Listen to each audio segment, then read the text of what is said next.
I'm sitting in my car right now, staring at the suburban house we bought 3 years ago, and I feel like a stranger looking at a museum exhibit of a life I used to own. My name is Mark. I'm 34, a software dev, and for the last 8 years, I thought I was married to my best friend, Elena. Elena is, or was, the kind of person who lights up a room.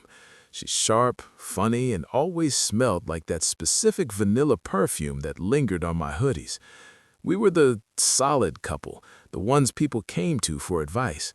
But looking back, the cracks didn't just appear. They were tremors I chose to ignore. It started 6 months ago when she got a big project at the firm. The physical shift was subtle at first. A new password on her phone, security protocol, she said. Then came the late nights. I'd stay up with a cold plate of dinner and she'd come in at 11 p.m. smelling of expensive gin and exhaustion, heading straight for the shower before even kissing me hello. The intimacy didn't just die, it vanished. It was like living with a ghost who only materialized to complain about how tired she was. I tried to be the supportive husband. I did the laundry, I prepped her lunches, I told her I was proud of her hustle. I feel like a damn fool now, realizing I was essentially subsidizing the lifestyle she was sharing with someone else. The first real red flag? I found a receipt for a high-end men's watch in her trench coat pocket while looking for my keys. We don't own a watch like that. When I asked, she didn't even blink. It's a retirement gift from my boss, Mark. The whole team chipped in. I believed her because when you love someone, you'll perform Olympic-level mental gymnastics to avoid the truth. But the truth doesn't care about your feelings. It just waits for the right moment to hit you like a freight train. The air in our house felt heavy, like the static before a massive storm. Elena was working late again, or so she said. I was in the kitchen, nursing a lukewarm coffee when I realized I'd left my phone at the office. I needed to check my flight details for a business trip the next morning, so I reached for her iPad on the counter. She'd forgotten to lock it.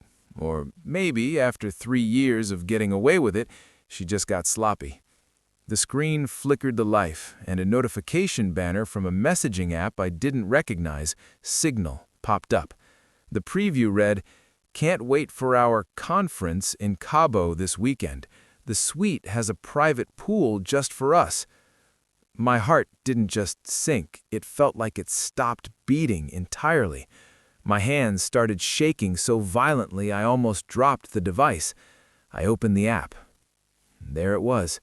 Months of messages, thousands of photos, video calls while I was downstairs making her dinner.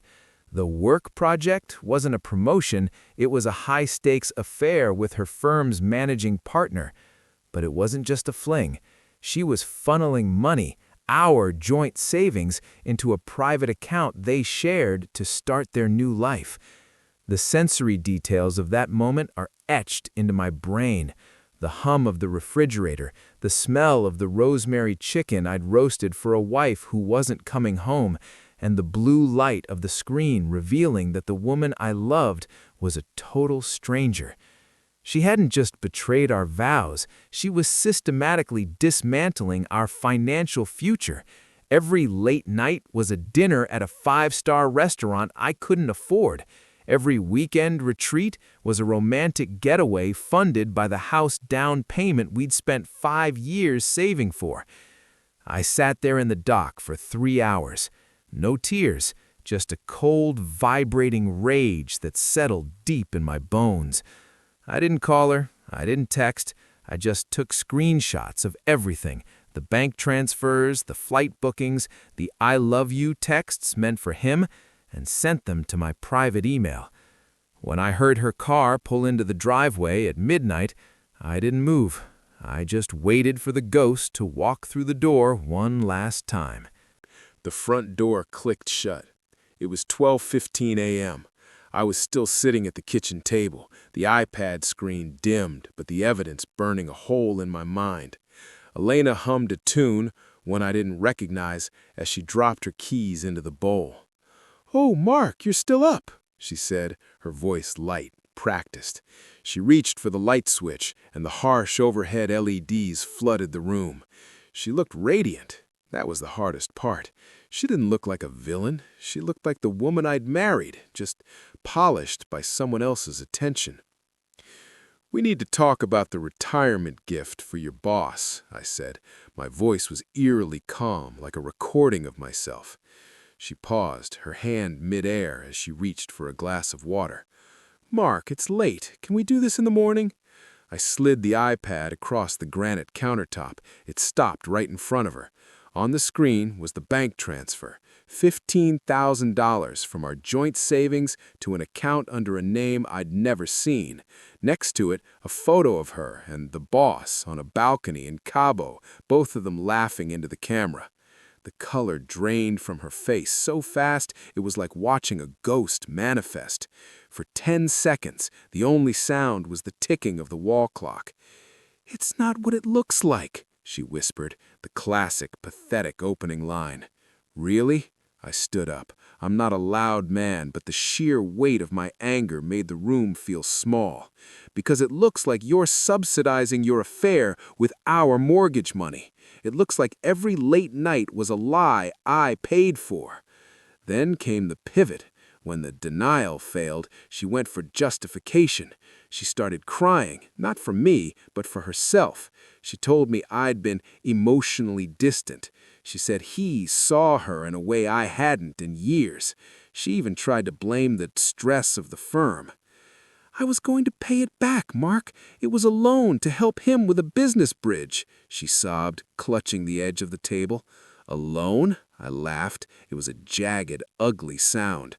"Elena, you bought him a $5,000 watch with money we were supposed to use for our kids' college fund. There is no bridge. There's just a bridge you burnt to the ground." I didn't yell. I didn't throw things. I just watched her scramble for a script that didn't exist anymore. By 2 a.m., the excuses ran dry, and the woman I thought I knew was replaced by a sobbing stranger, begging for a second chance she'd already spent. The days that followed the confrontation felt like living underwater. Everything was muffled, distorted, and heavy. Elena moved into the guest room, and the hour in everything we owned, the hour coffee maker, the hour sofa, suddenly felt like a cruel joke. The emotional impact didn't hit me all at once. It came in waves, like a glitchy radio signal. First, it was the white noise of shock. I went to work, I typed code, I ate flavorless toast. I was a machine. Then, the static of anger took over. I'd be driving and see a billboard for a jewelry store and want to ram my car into a pole. The unfairness of it was a physical weight in my chest. She had been building a parachute for herself while I was busy trying to keep the plane in the air. I started noticing the sensory triggers. The smell of her vanilla perfume in the hallway made me nauseous. The sound of her footsteps on the hardwood floors, once a comforting signal that I wasn't alone, now sounded like a predator pacing outside my door. I found myself sitting in the garage for an hour after work, just because I couldn't bring myself to walk into a home that felt like a crime scene. The acceptance phase wasn't peaceful, it was hollow. I realized I wasn't mourning a marriage, I was mourning a person who never actually existed. The Elena who loved me and supported me was a character she played while she was auditioning for her new life with the managing partner. One night, I caught her in the kitchen packing a bag. She looked tired, her eyes red-rimmed. "Mark, I'm so sorry," she whispered. I looked at her, and for the first time, I didn't feel rage. I just felt nothing. "The sorry doesn't put the money back in the account, Elena, and it doesn't put the us back in this house." I realized then that you can't fix a foundation that was built on sand. She hadn't just made a mistake. She had made a series of calculated choices every single day for 6 months. Every time she kissed me goodnight, she was choosing to lie. The resolution didn't come with a dramatic movie moment. There was no raining finale where she begged in the driveway. It came on a Tuesday afternoon while I was looking at a spreadsheet of our liquidated assets. I realized that for 8 years, I had been an accessory to her ambitions, and she had treated our marriage like a revolving credit line. I chose the clean break protocol. No working on it, no marriage counseling to understand why she felt it was okay to drain our savings for a lover. I hired a lawyer who looked like he chewed glass for breakfast. We filed for divorce on the grounds of adultery and financial misconduct. The process was surgical. We sold the house, the one with the kitchen where she lied to my face. We split the remaining accounts, though my lawyer made sure she accounted for every cent of that Cabo money. When the papers were finally signed, I felt a weight lift off my chest that I hadn't realized was crushing me for years. I moved into a small apartment in the city. It's quiet. It smells like fresh paint and my favorite espresso, not lingering vanilla perfume.